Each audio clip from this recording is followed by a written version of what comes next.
Hello there and welcome to How Do I Homeschool. My name is Rebecca Devitt and today we're going to be talking about the 8 principles of classical education.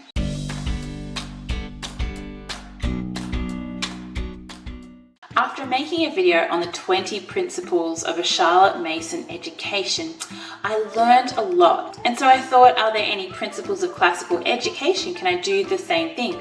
Can I learn about classical education in a nutshell really quickly? And that is why I've made this video. And that is because I would really like to learn about classical education really quickly in a nutshell. So I hope this will do that for you. When I was a homeschooled student, I finished my Year 10 work in 5 months. Most people would say, pretty impressive. But what if I were to tell you that I only got credits for that work and that I rushed through it really quickly and I didn't understand a lot? In fact, I crammed a lot. Would you then say it was so impressive? The first principle of classical education is to make hay slowly or get things done properly. In Latin, it's called festina lente. That is, we want to work with our students in a way that encourages them to master the topic they're looking at instead of just getting it done. Encourage them to do it well. Encourage them to do it as closely to perfect as they can. And this will mean that they start to look at all the work they do as something that they are striving to master instead of just getting done. A student who rushes their work is actually intemperate, but temperance is a virtue that we really want to train in our students. Another reason we want to train temperance is that if they do a subject and they haven't done it very well, or they've crammed and they've forgotten a lot of the material they learned, they will then go on to the next subject, and that will create problems for them because they don't have the foundation they were supposed to get. This will make learning harder in the long run. So do it properly and ensure that children get a mastery of the topic before you move on. Principle 2 is less is more. If you do too much, you can really kill a student's love of learning. The second principle of classical education warns against this and says that we should encourage students to do less but master it. Don't spread a student's time too thinly, otherwise it will have the same effect as watered down soup. It won't be any good. But let them spend more time on the subject, learning it well, mastering it, and going deeply. Essentially, don't dabble in many and master none. Christopher Perrin gives a great example of a student who is learning Spanish, but years afterwards, he said, yes, well, I took Spanish in high school, but don't ask me to say anything in Spanish. And that is because he probably spread himself too thinly, didn't learn a lot of Spanish because he was doing other things. Busyness is a reason we are no longer excited about many of the classics. I recently read The Holy War by John Bunyan, and what I found was that I was in a bit of a rush to get it done, and I didn't enjoy it. But I didn't enjoy it because I didn't spend enough time on it. When I went back to it a second time, and then a third, and then a fourth time, I have found that I have grasped so much from it. The first time reading it, I would have said it was pretty boring. But the more I slowed down and the more I got to know the text I was reading, the more interesting it became. And that's also why a lot of students don't enjoy reading Shakespeare when they go to high school. Many of us have done it. My husband did Othello, I did Hamlet, but we didn't enjoy it, and that's because we skimmed through it very quickly. We didn't have a crash course on old history, and we didn't get the context. And therefore, we didn't enjoy it. And now when somebody says Shakespeare, we go, ooh, we don't want to look at that. But if you are a student who was lucky to get adequate time to learn Shakespeare, the chances are you will love it because he was a master and he was a wordsmith of the finest kind. So the aim with this principle is to do fewer subjects well and to cover it in detail, cover it so that they can master it and really wrap their heads around it. Don't load them up with too many subjects. It's not worth it and it will make them feel discouraged because they'll never be able to really master a subject if you put too many subjects in front of them so that they're spreading themselves too thinly. When they're giving an opportunity to master a subject, that can be incredibly encouraging for them, and that what you'll find is that this will develop a love of learning in them so that then they're able to go and learn subjects they're interested in themselves. They will then be self-motivated to study. The third principle is repetition is the mother of memory. This principle has something especially to say to the younger students in the grammar stage of classical education. Classical educators like to call this stage the pole parrot stage because children love to make up little songs or chants or jingles, and they just love to take it away. And so in this way you can help your students learn facts for life they can take into their adult life. The idea is to help them to store away passages that are true, beautiful and good. And it helps us learn a lot of things in the early years with ease. Principle 4 is on songs, chants and jingles. Because children love to sing, the idea with principle number 4 is that we teach using jingles, songs, chants, things they already love anyway. And we put the interesting and the maybe perhaps difficult things that they need to know into those songs and chants so that they can learn it more easily. Latin grammar is a great example of this. A lot of children find Latin grammar quite difficult to learn, but if you put it into a song and make it interesting and fun to learn, then they remember it and they store it away for later.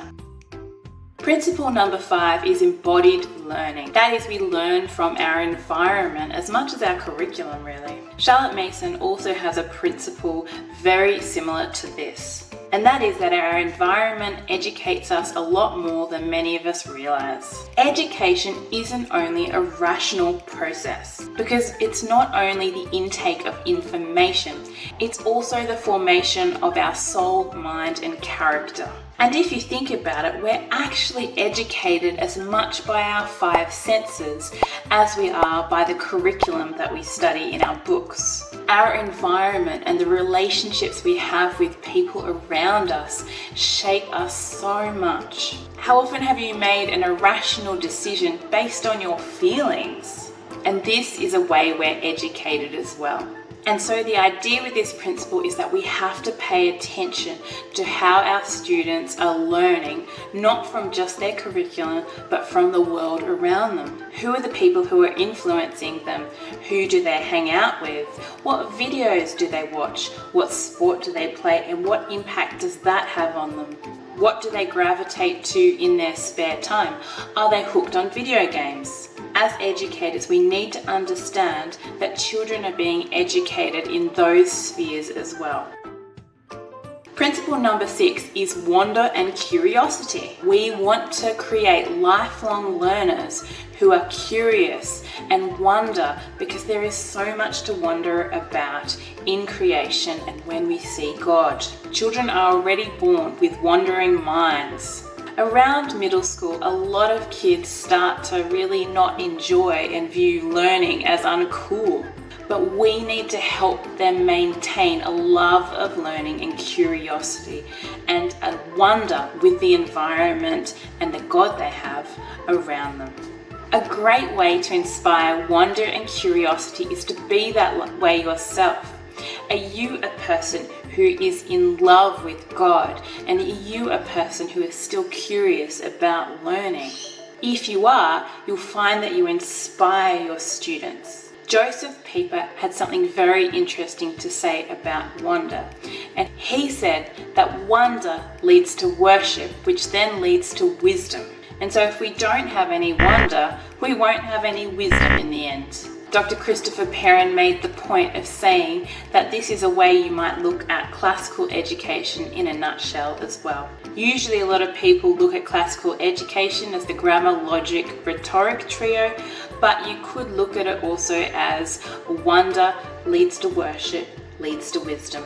Principle number 7 is about the educational virtues. Most of the time these days we think of the intelligent person as a person who knows a lot of facts. Not so in the classical arena. In the classical arena, we think of the intelligent person as the person who goes after truth, goodness, and beauty. Not all facts are equal. An intemperate man who has a lot of facts and can rattle them off to amaze you is not considered as intelligent in the classical tradition as somebody with temperance, humility, and love. The latter person is the person who has more of a grasp of the educational virtues than the former. And so one of the ideas with this principle is to recognize the uselessness if you have created a student who does not have educational virtues. And that's because a classical education should be done to endow a student with these educational virtues. What are they? Let's have a look at them. Here's a short list: love, humility, courage, diligence, constancy, temperance, and perseverance. Dr. Perrin even argues that if a student doesn't have these virtues, then he's not a student. And that's because if you have produced a child in a classical education who does not have these virtues, you've produced somebody who isn't eager and zealous for truth, goodness, and beauty, which is the whole reason you give someone a classical education. If you have cultivated these virtues in students, you will have a student with a love of learning who can go on and learn without you in the future. The last one is scholae, reflection, and leisure. Scholae is an interesting word and it has a lot of meaning in it, and I would encourage you to go and have a look at it. But perhaps the closest I've given it in a small definition, which really does it injustice, but we're going to go with it here, is scholae is a reflection on good things. And the nutshell idea of this principle is that children need to have lots of time and leisurely time to be able to look into their subjects with ease. And that's why they call it the liberal arts, because you have to be free, or you had to be a free man to have leisure to study those things in the first place. Sadly, when you go into a school today, you often find kids who don't have time for anything because they're running from this class to that class, and then they've got homework at night time. So they are not at leisure to learn. The idea with the last principle, principle number 8, is to give children time to learn things properly. Don't make them so hectic that they don't really want to learn because they're too busy and everything's just overwhelming for them. And this last principle is very much about giving children the time to enjoy the subjects, the few subjects that they do. Do children have time to chat about the things they are learning? Or are you trying to pack in so much so that you can put it on their portfolio and say it is done? So slow down, make it feel like a leisurely weekend for them. Learning should be fun. After all, kids are kids. I hope you've learned a whole lot from these principles of classical education. I sure did. I feel like they've really helped to once again realign my philosophical and pedagogical ideas. It reminds me to do things properly, to slow down, and to have fun when we're learning. And how different would many of our homeschools look if we took on even a little bit of this wisdom. I encourage you to check out my video on Charlotte Mason's 20 Principles of Education.